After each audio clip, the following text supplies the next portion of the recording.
Hi guys, this is a video about meeting traffic. So it's going to cover who's got priority if there's a parked car on your side of the road, who's got priority if there's a car on the other side of the road, and what to do if there's parked cars on both sides of the road, and also if there's loads of parked cars with just gaps on the left and the right occasionally. So I hope this information helps if you're a driver or going to your driving test. Okay, so as always, I'm going to give you a briefing on this first, professional briefing. So this is the briefing for meeting traffic. So these are parked cars, okay? So you've got one on the left side of the road, one on the right here, and literally opposite each other, yeah? And there's only enough space for one car to fit through the middle. So these are the key points: observation, looking around; anticipation, thinking about what other people are doing, looking at their speed, seeing, what their behavior is; knowing who's got priority; and your position. Yeah. So let's start with the parked car being on our side of the road. Okay.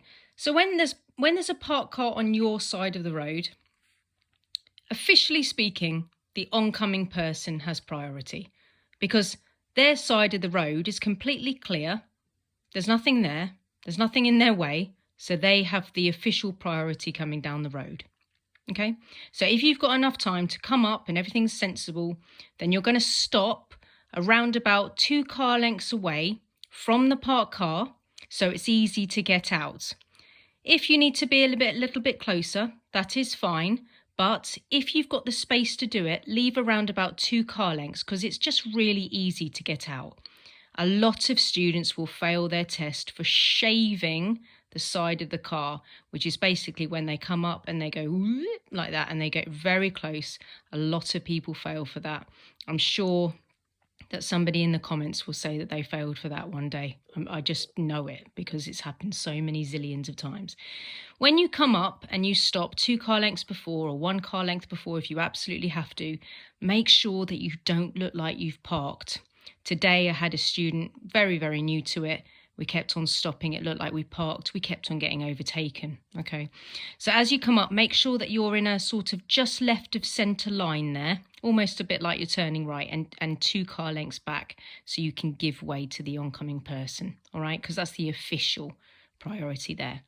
Now, obviously, it goes without saying that if you come up and you go over and you're here and then somebody turns out of a side road and comes down, obviously you're committed. So that's different. Then you would just complete safely the turn and come back in again. Now, this is about meeting traffic really, but I hope it goes without saying that you check your right mirror to overtake this car. And then as you've passed it, you need to check your left mirror to come back in, of course, right? Because you need the danger. All right. But this is about priority. So park car on your side, you come up, stop 2 car lengths away. So it's really easy. Oncoming person is coming down like that.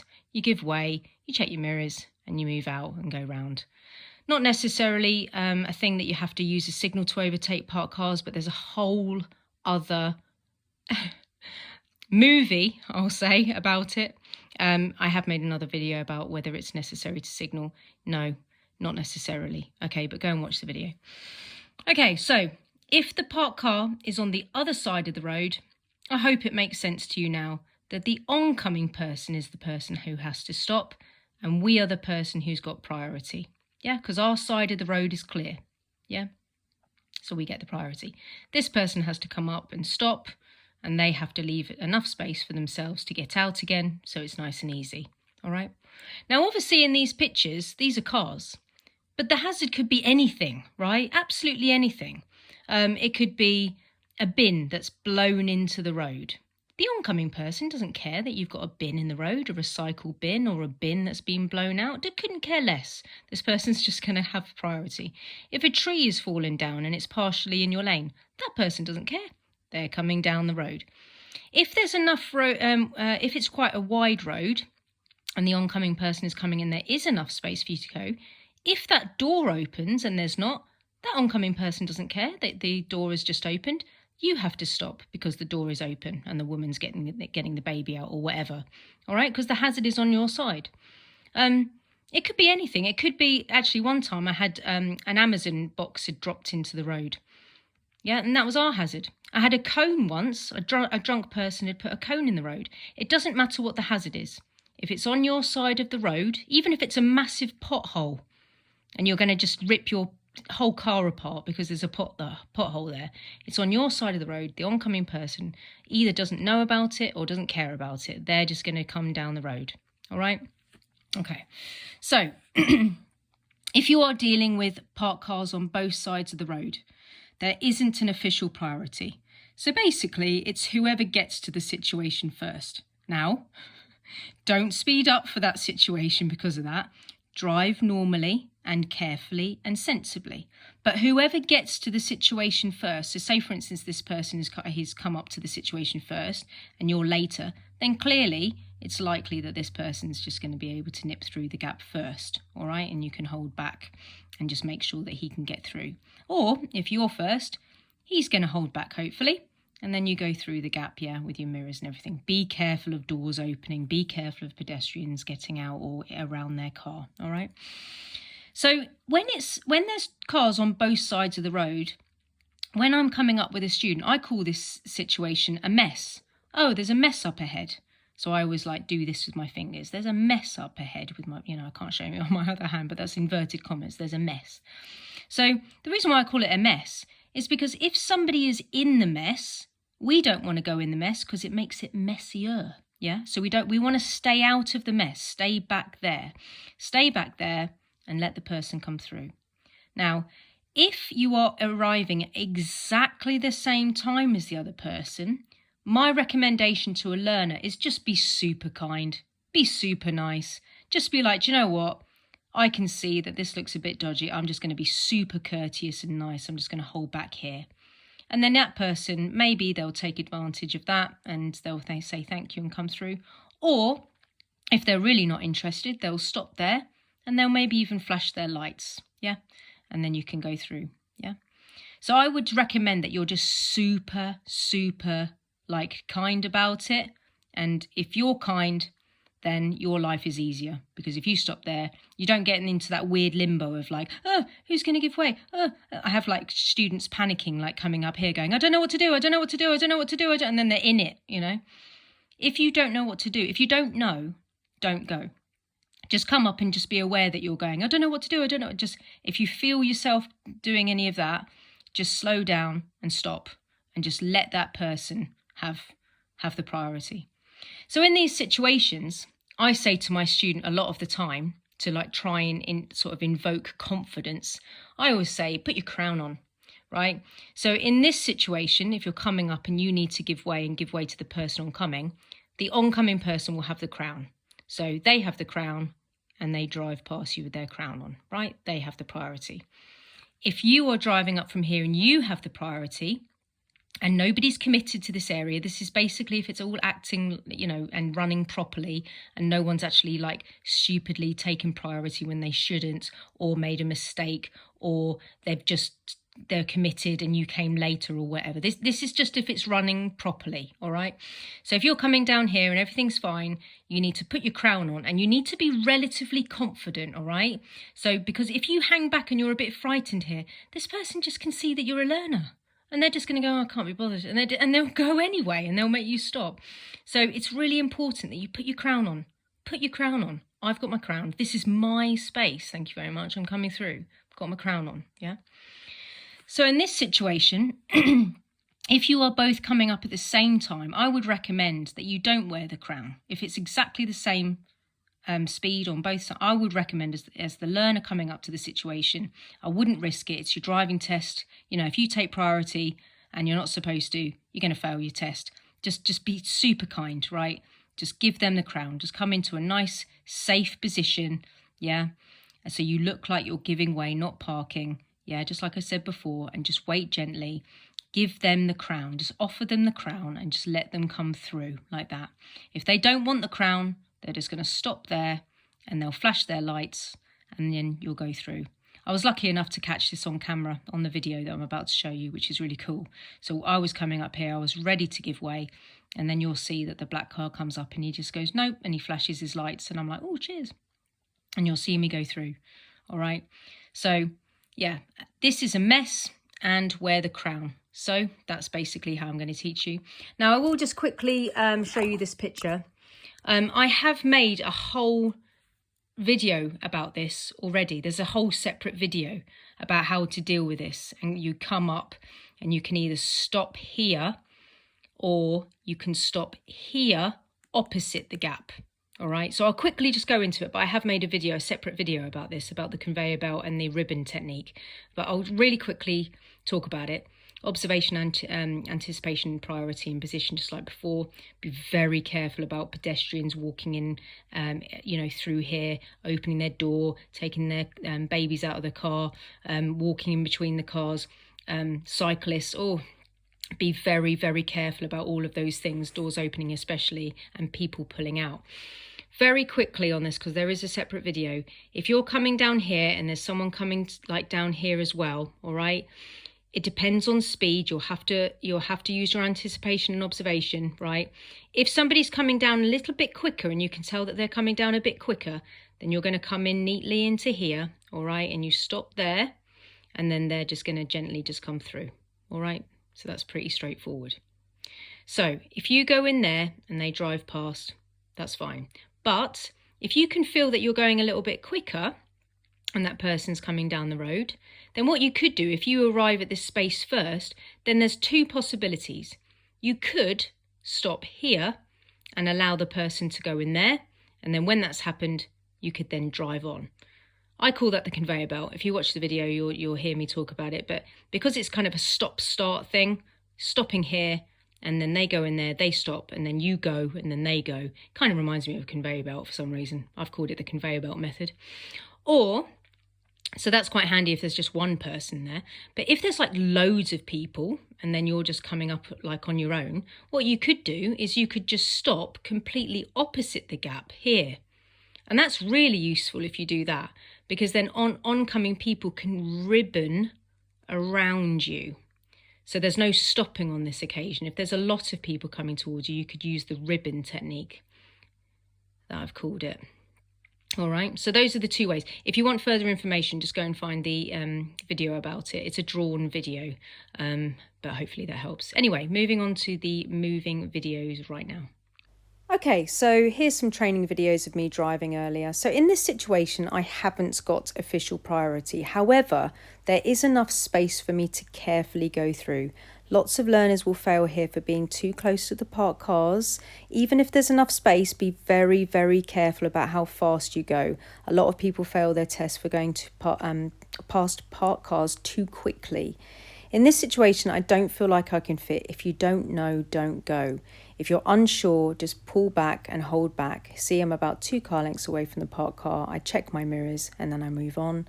I'm now moving to the next gap because I know I don't have priority, so I know I need to give way. I'm concerned about the red car giving way to me, but he decided not to there, which is fine. So I'm 2 car lengths away from the blue car and I'm checking my mirrors and I'm moving on. So as I go down the road, I can see that there's parked cars around and I don't know how much space is down there, so I'm not going to go too fast. There's also a mess, which is basically the cars on both sides. However, the mess is big enough for me to fit through. So even though there's lots of parked cars here, I do feel like I can safely go through these gaps without too much of a problem.